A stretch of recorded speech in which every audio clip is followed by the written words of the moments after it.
Hay personas que no gritan, que no levantan la mano, que no entran a una habitación imponiéndose, y aún así, cambian la historia. Messi nunca pareció alguien destinado a ser escuchado, ni siquiera cuando empezó a ser bueno, ni siquiera cuando empezó a ser increíble. Siempre dio la sensación de estar un poco fuera de lugar, como si estuviera ahí, pero no del todo, y quizá por eso, tantas personas se han visto reflejadas en él, sin saber muy bien por qué. Porque no todos soñamos con ser los mejores, muchos solo soñamos con no sentirnos tan pequeños. No era el grande, no era el que imponía respeto, era el que parecía frágil, el que corría con la cabeza baja, el que hablaba poco. En un mundo donde a los niños se les mide por lo que ocupan, él ocupaba poco espacio, y cuando eres así, aprendes pronto algo doloroso, que nadie te regala atención, que si quieres estar, tienes que hacer algo muy bien, no para brillar, sino para que no te aparten. Hay una herida silenciosa que se forma cuando creces sintiendo que vas por detrás. No se ve, no sangra, pero se queda. Es la sensación de que siempre tienes que demostrar más, de que no puedes fallar, de que si pares,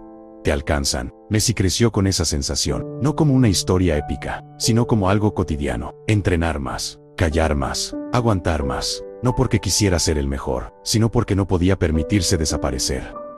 Mientras otros hablaban, él miraba. Mientras otros celebraban, él volvía a empezar. El silencio no siempre es timidez, a veces es defensa, a veces es cansancio, a veces es no saber cómo encajar. Messi nunca aprendió a venderse, nunca aprendió a explicar lo que sentía, y eso, durante años, fue usado contra él. Se le llamó frío, de ISTNT y punto. Poco líder, como si el dolor solo fuera válido cuando hace ruido. Llegó un momento en que ya no era solo un jugador, era un símbolo, una esperanza, una carga, millones esperando que hablara, que gritara, que salvara. Pero Messi seguía siendo el mismo chico, el que nunca supo qué decir cuando todos miraban. Y hay algo profundamente humano en eso, cuando el mundo te exige una versión de ti que no sabes habitar, no porque no quieras, sino porque no te sale. Ahí es donde muchos se rompen.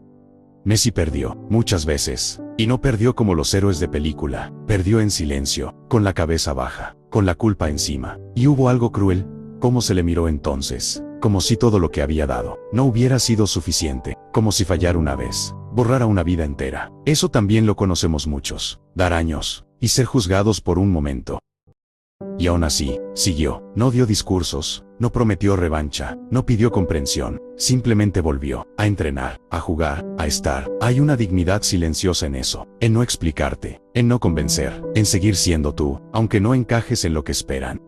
No fue euforia, fue alivio, no fue gritar, fue soltar, porque hay victorias que no se celebran como se imaginaban, porque para entonces, ya has perdido demasiado por el camino, y aún así, valió, no por el título, sino por haber aguantado sin traicionarte.